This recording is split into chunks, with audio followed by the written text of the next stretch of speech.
The hospital room was too cold. The kind of sterile, artificial cold that seeped into my bones and made everything feel even more lifeless. The rhythmic beeping of the machines was the only thing filling the silence, an impersonal reassurance that my daughter was still breathing. I squeezed her small hand, feeling the warmth of her skin, willing it to stay warm, to stay alive. Sophie lay motionless beneath the pale blue hospital sheets, her dark curls damp against her forehead. Her little chest rose and fell in shallow, uneven breaths, her face pale in the dim lighting of the room. She had always been so full of life, always dancing, always singing, always moving. Now she was so still, too still. I leaned closer, brushing her curls away from her forehead, whispering softly, "I'm right here, baby. Mommy's here." She didn't stir. The doctors had told me she would be okay, that it was just a severe case of pneumonia. But how could I believe them when she looked so fragile? When every breath sounded like a struggle. My phone buzzed in my pocket, but I didn't move. Nothing was more important than Sophie. Nothing. The buzzing came again. And again. I exhaled sharply, hesitating before finally reaching for it, expecting to see my mother checking in or the hospital's billing department calling about paperwork. But when I looked at the screen, my stomach twisted. It was Daniel. My husband. For a moment I felt relief. Finally he was reaching out. Maybe he was on his way. Maybe he was going to walk through that door and be the father Sophie needed him to be. Then I saw the messages. "I'm sorry, but I need to take care of something important. I'll be back later. It's Isabel. She needs me." My breath caught in my throat. The words blurred together, the meaning sinking in like slow poison. Isabel. Her name had been an unspoken presence in our marriage, a ghost that Daniel had never fully let go of. His first love. The one that had always lingered, always seemed to hold some invisible power over him. And now, while our daughter lay in a hospital bed, struggling to breathe, he was with her. My fingers clenched around the phone. Oh, this had to be a mistake. He wouldn't do this. Not now. Not when Sophie needed him. I swallowed down the rising nausea and forced myself to type. "Sophie is in the hospital, Daniel. He's sick. You need to be here." The 3 little dots appeared on the screen. He was typing. Then they disappeared. They appeared again. Then disappeared once more. Nothing. My hands trembled, the air in my lungs feeling too thick, too heavy. My eyes burned, but I refused to cry. I refused to fall apart, not now. Not when Sophie needed me to be strong. Taking a shaky breath, I set my phone down, pressing my lips to Sophie's forehead. He had me. He would always have me. But Daniel, he wasn't here. The silence after Daniel's unanswered message felt heavier than anything I had ever known. I sat there staring at the screen, my fingers curling into my palms. My husband, the man who had promised to love and protect our family, had made a choice. And it wasn't us. Sophie stirred beside me, a faint whimper escaping her lips as she shifted in her sleep. Immediately I turned my attention back to her, smoothing a hand over her hair, whispering, "It's okay, sweetheart. Mommy's here." Her breathing was still uneven, her tiny fingers twitching slightly in mine. I hated seeing her like this. I hated feeling so helpless. But more than anything, I hated that she had to go through this without him. The door creaked open, and for a fleeting second I hoped, maybe he changed his mind, maybe he realized what mattered. But when I looked up, it was only a nurse coming in to check Sophie's vitals. I let out a breath I didn't realize I was holding. I had been so desperate, so foolishly hopeful that Daniel would come through. But now that hope was dying, fading with every second he wasn't here. The nurse gave me a kind smile. "She's holding steady, but the fever is still high. Let me know if anything changes, okay?" I nodded numbly, barely hearing her. My mind was too loud, too filled with the image of Daniel somewhere else, answering her call, not mine. The moment the nurse left, my phone buzzed again.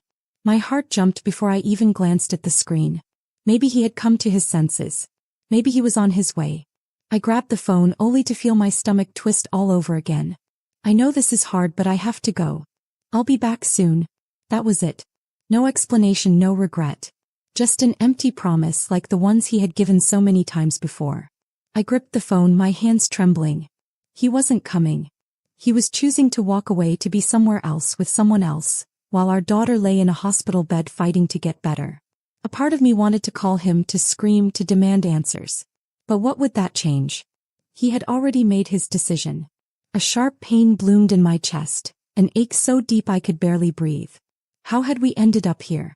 How had the man I loved become this? Someone I couldn't even recognize anymore. The memories hit me all at once. The nights we had spent dreaming about our future. The promises he had whispered to me when Sophie was born. We'll always put her first no matter what. She'll always know she's loved. All of it. Tears burned at the edges of my eyes, but I blinked them away. This wasn't the time to fall apart. I set the phone down carefully, not trusting myself to hold it any longer. My fingers brushed against Sophie's hand again, grounding me. He was what mattered. Not him. Taking a deep breath, I whispered, more to myself than to her, "We're going to be okay." The hours passed in a haze of beeping machines, hushed whispers from passing nurses, and the rhythmic sound of Sophie's shallow breathing. Outside the hospital window, the city lights flickered like distant stars, a world that kept moving while mine had come to a crashing halt. I hadn't slept. I hadn't even closed my eyes.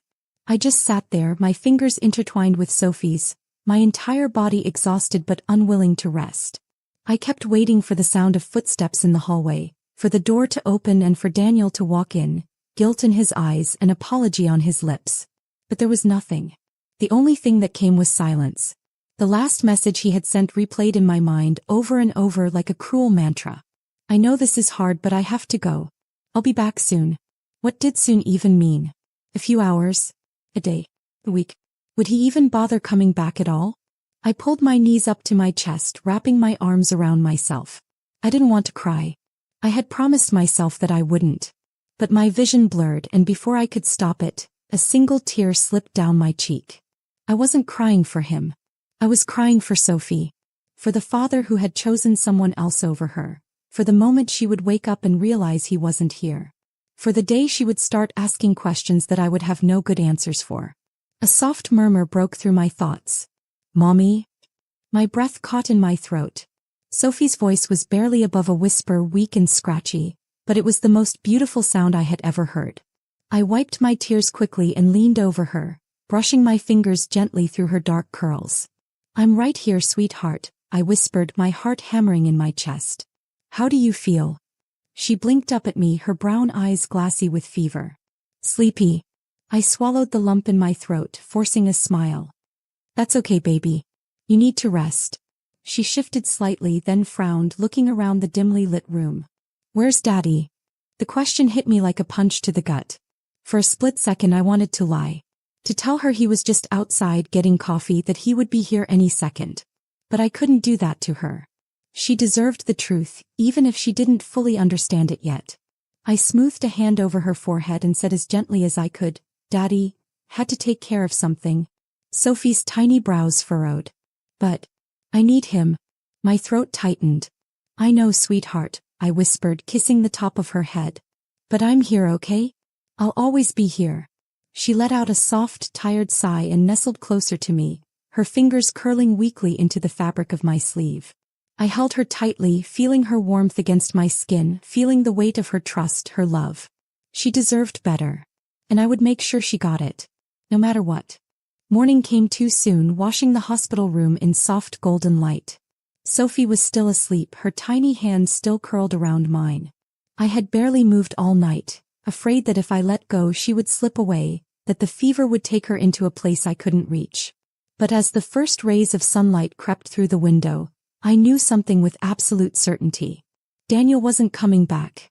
Maybe in a few days, when his guilt became unbearable, when the high of whatever nostalgia he was chasing with Isabel wore off, he would appear at our doorstep with apologies and excuses. But it wouldn't matter. He had already made his choice. And now I had to make mine. I wasn't going to beg him to be a father. I wasn't going to wait for him to realize what he had lost.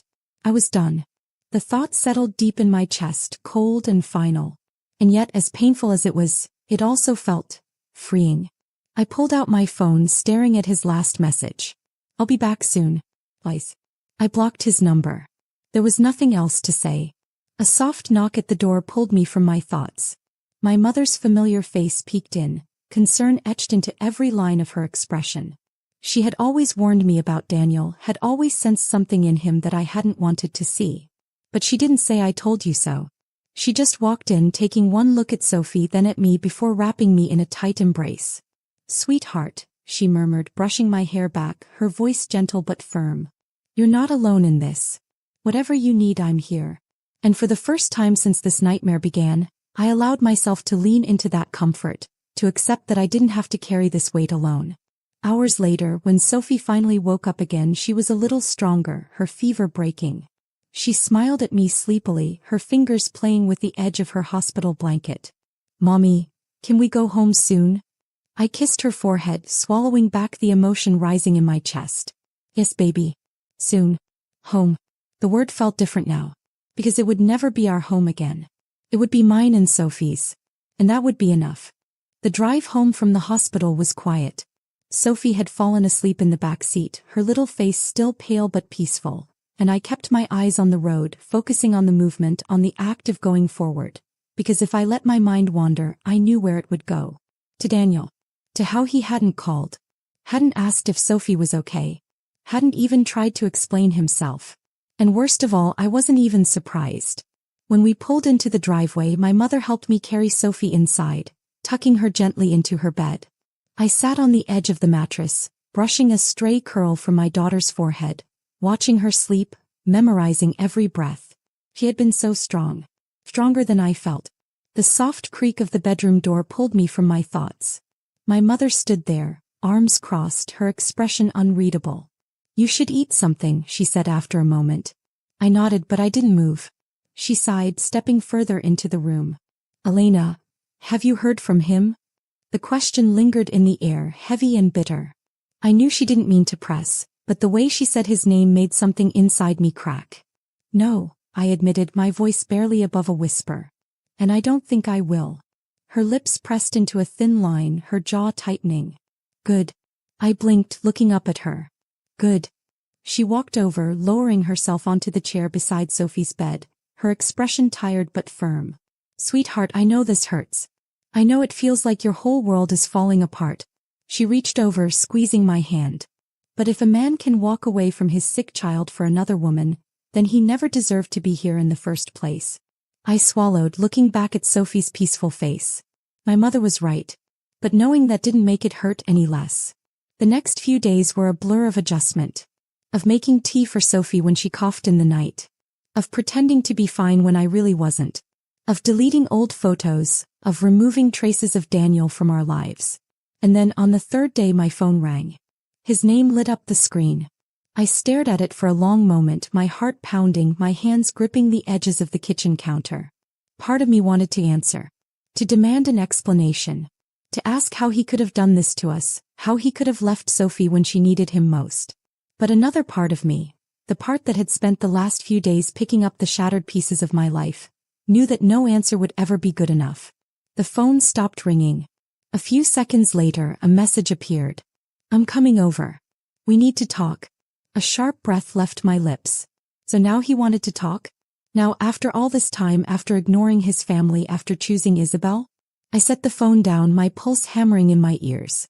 Well, he didn't get to decide when he was ready. He didn't get to show up now and pretend to care.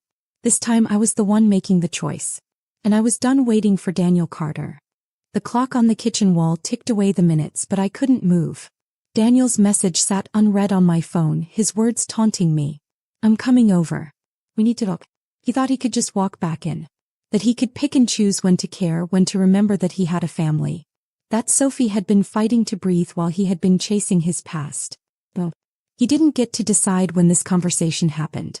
I picked up my phone, my fingers trembling, and typed the only response I had left to give him. "Don't bother." Then without hesitation I blocked his number. The weight of it settled over me immediately, a strange mix of finality and relief. It was done. I had spent the last few days drowning in questions, wondering if he would come back, if he would feel the guilt pressing down on him like it had on me. But now I didn't need his excuses. I didn't need to hear his voice trying to twist the story into something that made him the victim. I needed peace.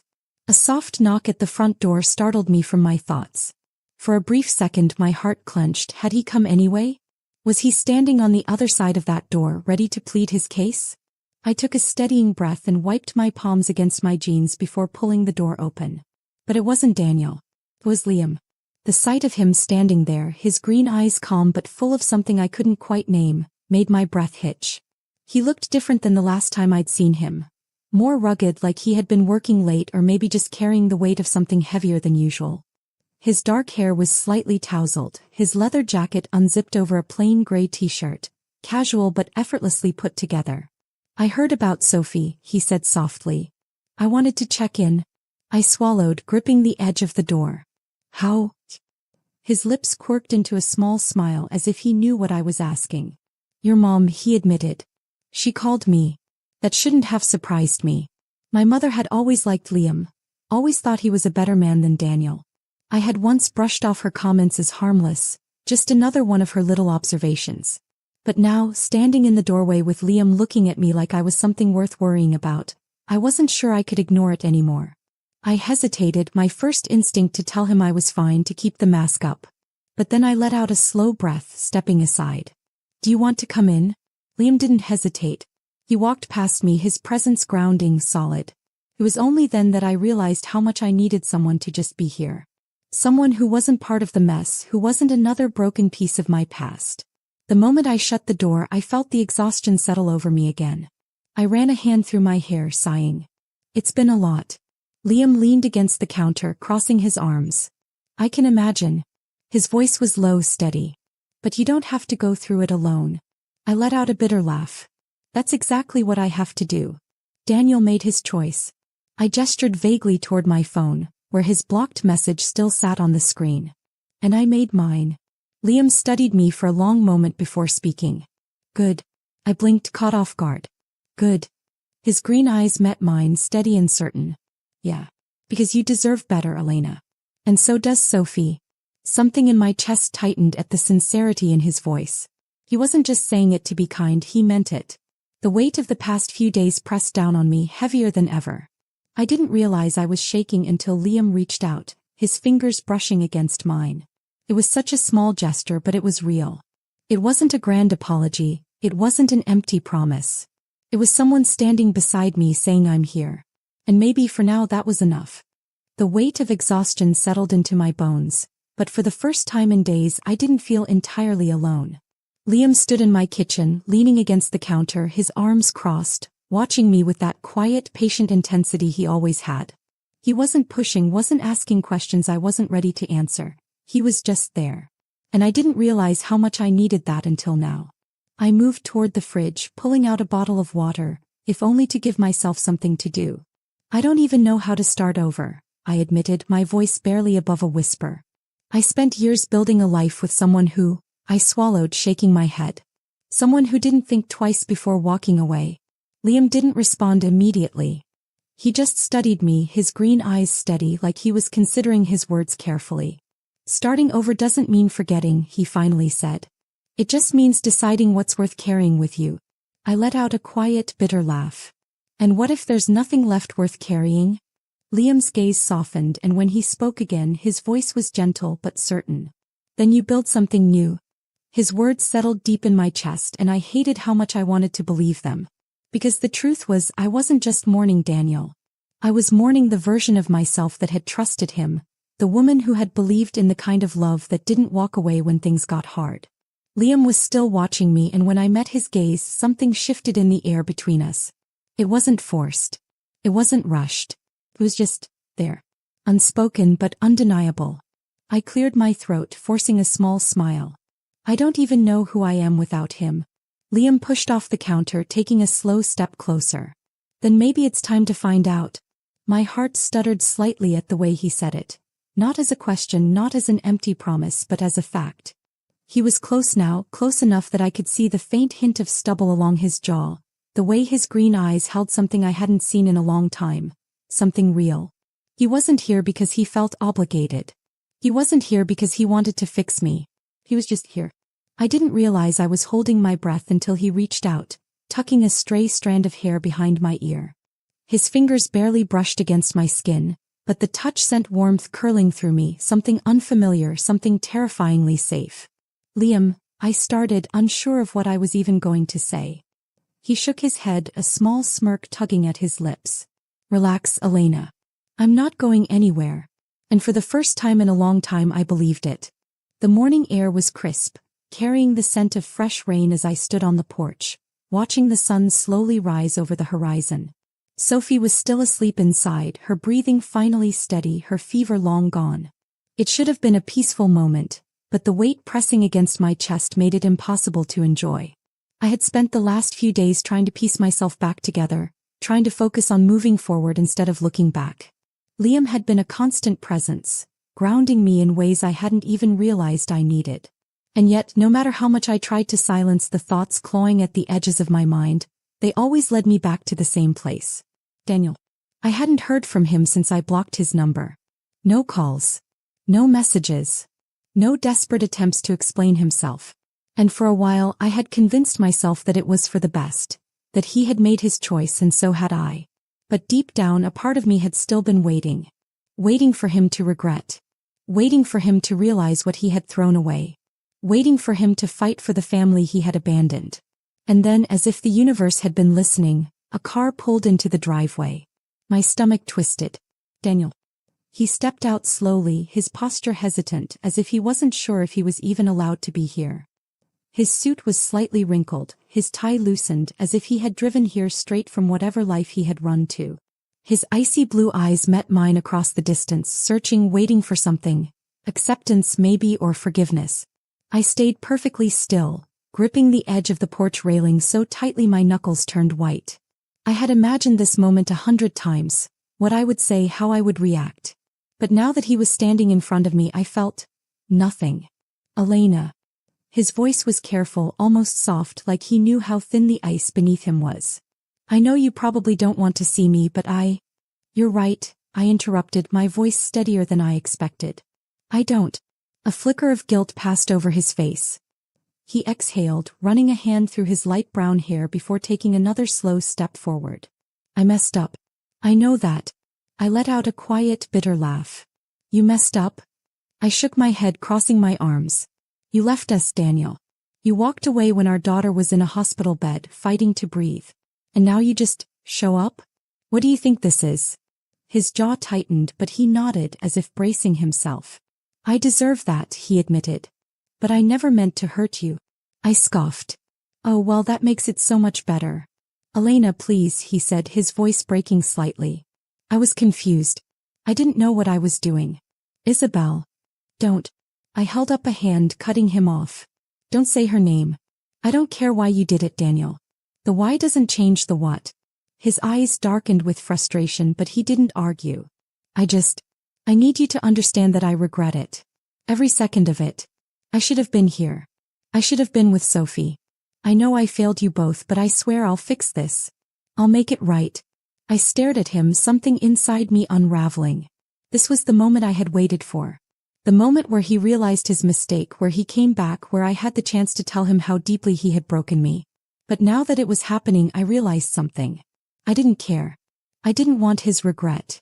I didn't want his apologies. I didn't want to hear about how lost he had been, how confused he was. I wanted a man who didn't have to lose everything before he realized what mattered. And that wasn't Daniel. You don't get to do this, I said quietly, my voice laced with finality. You don't get to come back when it's convenient for you. His expression flickered with panic. Elena, please. I love you. I almost laughed. No, you don't, I whispered. You love what you lost. There's a difference. A heavy silence stretched between us, the air thick with all the things that could never be undone. Finally, I stepped back toward the door. I need you to leave, Daniel. His eyes searched mine, desperate, pleading. Elena. Go, I said, firmer this time. And don't come back. For a moment he looked like he wanted to fight. Like he wanted to argue, to say something that would change the way this was ending. But deep down we both knew there was nothing left to say.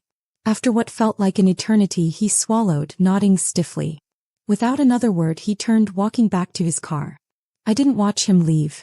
I didn't care. Because for the first time since this nightmare began, I wasn't waiting for an apology. I wasn't waiting for him. I was finally free. The door clicked shut behind me, sealing Daniel out, sealing the past out. I stood there for a moment, my fingers still curled around the doorknob, my pulse racing, my chest tight. I had waited for this moment, for the chance to say everything I needed to say, to see the regret in his eyes, to hear him admit what he had done. And yet it hadn't brought the satisfaction I thought it would. Because the truth was, I didn't need his regret. I turned my gaze drifting through the house. My house now.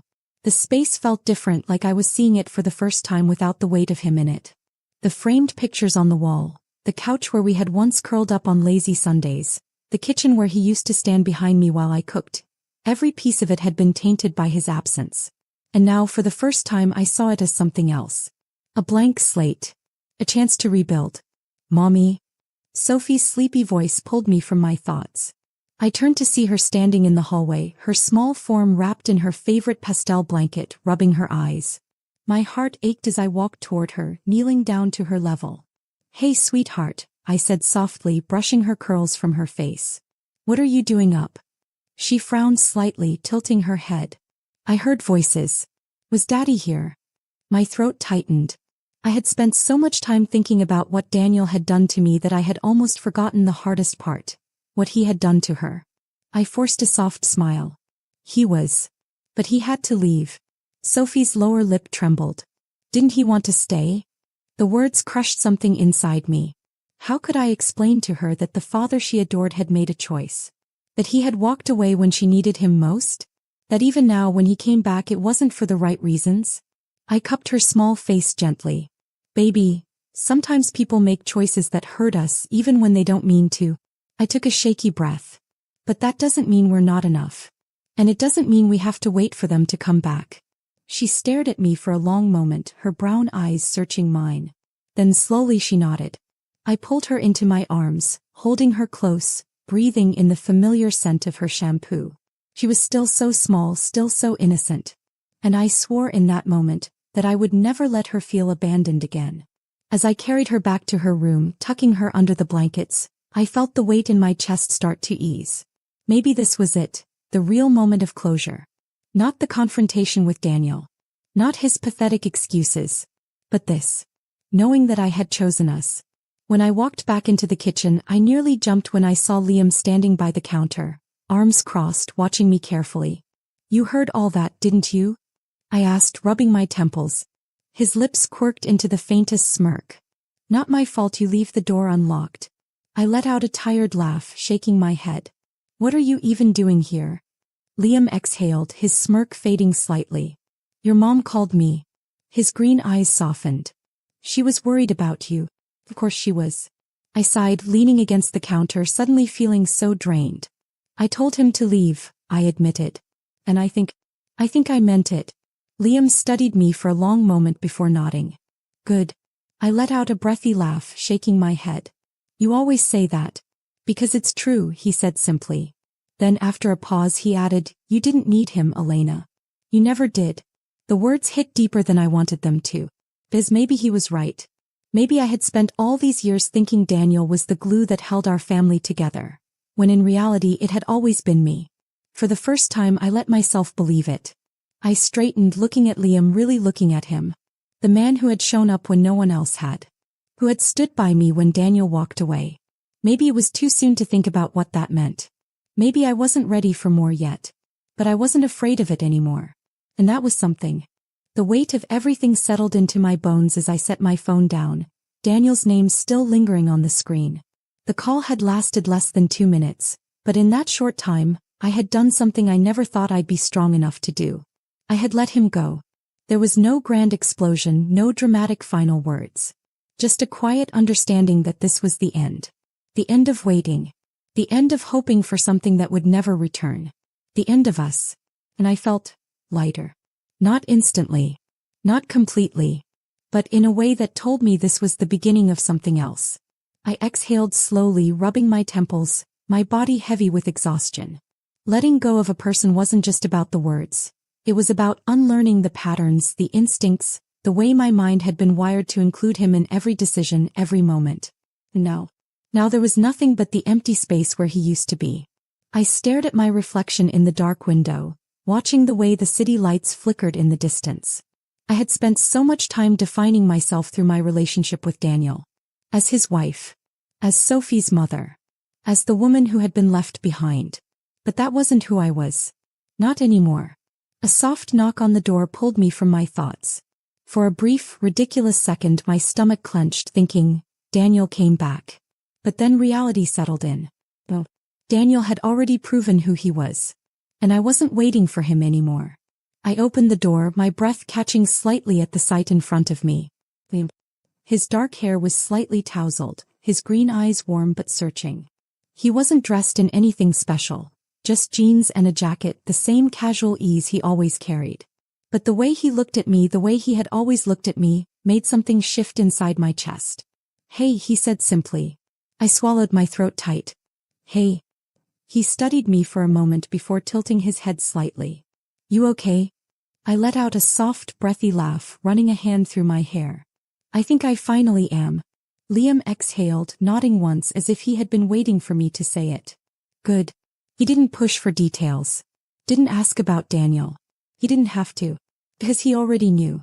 I stepped aside, holding the door open just enough for him to understand the invitation. Liam hesitated only for a second before stepping inside, his presence immediately grounding. The moment the door clicked shut, I let out a slow breath, my back leaning against the frame. He watched me carefully, his hands tucked into his jacket pockets, waiting. For what, I wasn't sure. But then he spoke, his voice lower, softer. You look different. I raised a brow. Thanks. I must really look exhausted. His lips twitched into a small smirk, but he didn't take the bait. That's not what I meant, he said, shaking his head. You look lighter.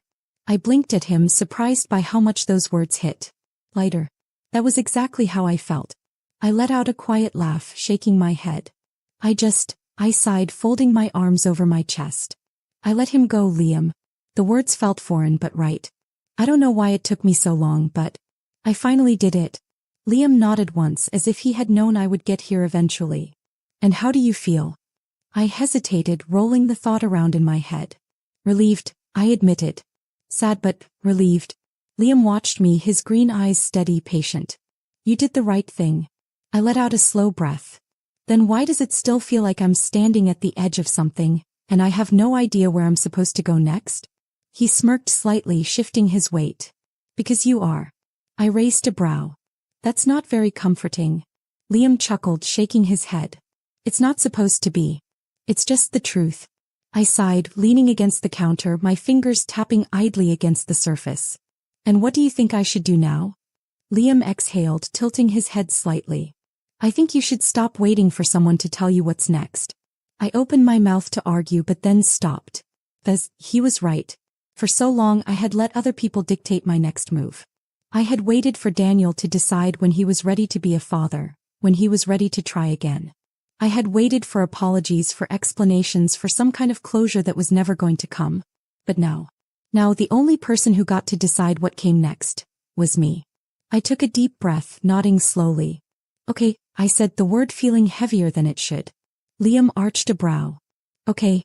I met his gaze, something solid settling in my chest. Yeah. Okay. He studied me for a long moment before smirking. All right then. He didn't ask what that meant. And for once neither did I. The morning light filtered through the curtains, casting a golden glow over the living room. It was peaceful, the kind of peace I hadn't felt in a long time.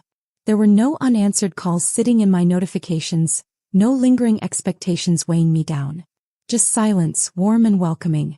Sophie was still curled up on the couch, her stuffed rabbit tucked under her arm.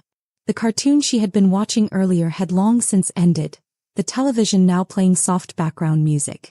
I let her sleep, watching the steady rise and fall of her small chest, feeling a protective warmth settle over me. For so long I had been fighting for something that was already broken. Trying to hold together a family that Daniel had walked away from long before I ever realized it. But today I was finally ready to move forward. The knock on the door wasn't unexpected. I knew he would come. I took a slow breath, my fingers tightening around the warm mug in my hands before setting it down on the coffee table. I had already made my choice. I wouldn't change it now. When I opened the door, Daniel stood there, dressed in the same crisp button-down and tailored slacks he had always worn. For a moment I almost laughed. Even now, after everything, he still wanted to present himself as put together. As if the pieces of him hadn't already cracked. Elena. His voice was careful, testing. I crossed my arms. Daniel. His blue eyes flickered past me, scanning the living room. "Can I come in?" I let out a soft breath, stepping aside. 5 minutes. He nodded, stepping inside, his posture stiff, his movements slower than usual. He looked around as if expecting the house to look different. But it didn't. The only thing that had changed was me. He hesitated before speaking. "How's Sophie?" "She's fine," I said. "Not that you asked before now." Daniel's jaw clenched slightly, but he didn't argue. "I messed up." I raised a brow, my voice quiet but firm. "You abandoned her." He flinched. "I know." He exhaled, running a hand through his neatly styled hair. "I don't have an excuse for what I did. But I swear I thought I was making the right choice at the time." My stomach twisted. "The right choice?" I repeated, my voice laced with disbelief. "You're telling me that leaving your sick daughter to run to another woman was the right choice?" Daniel's gaze dropped to the floor. I wasn't thinking straight. Isabel called and I thought I owed it to her to see if there was still something there. I let out a breathy, bitter laugh, shaking my head. "So what? You needed closure? And in order to get it, you decided that your daughter, your family, could wait?" His silence was answer enough. I swallowed, my hands shaking slightly, but I refused to let him see it. "You made a choice, Daniel," I said, my voice steady. "And so did I." His head snapped up. "Elena, please." "I'm done." The words slipped out easily, but they felt heavier than anything I had ever said. "I can't do this anymore." "I won't." Daniel's face fell. "So that's it?" I nodded. "Yeah. That's it." A tense silence stretched between us, heavy with all the words that would never be spoken. Finally, he exhaled, nodding once as if he had finally accepted the truth. "I didn't think you'd actually let me go," he admitted, his voice quieter than before. I met his gaze, my heart steady. "That's the difference between us, Daniel," I said. "I know when to stop fighting for something that's already gone." He stared at me for a long moment as if memorizing my face, then gave a small, defeated nod. Without another word, he turned and walked toward the door. I didn't watch him leave. Because for the first time I didn't care. I stood there for a moment, letting the weight of it all settle before exhaling deeply. It was done. Truly, finally done. A small voice broke the silence. "Is he gone?" I turned to see Sophie standing in the hallway, her stuffed rabbit clutched in her hands. Her big brown eyes looked up at me, waiting. I walked over, kneeling in front of her. "Yeah, baby," I murmured, brushing a curl behind her ear. "He's gone." She tilted her head slightly. "Are you sad?" I hesitated for a moment before shaking my head. "No, sweetheart. I'm not." She nodded slowly, processing my words before wrapping her small arms around my neck. "I love you, Mommy." Tears burned behind my eyes as I held her close. "I love you too, baby. So much." A gentle knock sounded at the door again, and for a second my stomach clenched. Not him. Please, not him. But when I opened the door, it wasn't Daniel. It was Liam. He stood there, hands in his pockets, his green eyes steady as they met mine. He took one look at me, at the tears still lingering in my eyes, and he just knew. "You okay?" he asked softly. I nodded, swallowing hard. "Yeah. I think I am." Liam studied me for a moment before smirking slightly. "Good." I let out a small, breathy laugh, shaking my head. "You always say that." "Because it's always true," he teased, but there was something softer behind his words. Something real. For the first time in a long time, I let myself smile. A real one. Because for the first time I was free. And maybe, just maybe, I was ready to see what came next. The house felt different. Lighter. As if the weight of everything Daniel had left behind had finally been lifted. Sophie sat at the kitchen table, humming softly as she colored in her book. The sun cast warm golden rays across the room, illuminating her dark curls, her small face scrunched in concentration. It was a simple moment. Ordinary, even. But after everything, it felt extraordinary. I poured myself a cup of coffee, letting the warmth seep into my hands. The exhaustion that had clung to me for days was finally beginning to fade. Not because I had everything figured out, not because the pain was completely gone, but because I had chosen to move forward. And that choice, that was mine. A soft knock at the door pulled me from my thoughts. I already knew who it was. I opened the door to find Liam standing there, his green eyes reflecting something quiet and steady. His hands were tucked into the pockets of his jacket, his usual smirk replaced with something softer. "Morning," he said. "Morning," I replied, leaning against the door frame. "You do realize you don't have to check on me every day, right?" He raised a brow. "Yeah, but I figured I'd give you an excuse to get out of the house." I crossed my arms, pretending to consider. "Tempting." Liam smirked. "Come on, Elena. We don't even have to call it a date." I rolled my eyes, but my smile betrayed me. "You're awfully persistent." He shrugged. "I'm patient." Something inside me shifted. I had spent so much time waiting, for apologies that never came, for people who were never going to stay. And here was someone who had never made me wait. Someone who had been there all along, showing up when no one else did, not because he wanted something from me but because he cared. The realization settled deep in my chest, warm and certain. I glanced over my shoulder at Sophie, who was still absorbed in her coloring.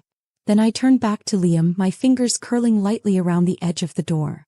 "Okay," I said finally. "Let's go." His smirk widened, but there was something else in his expression, something I hadn't seen in a long time. Hope. As I stepped outside, feeling the cool morning air brush against my skin, I realized something. This wasn't just about leaving the past behind. It was about stepping toward something new. Something real. And this time I wasn't afraid.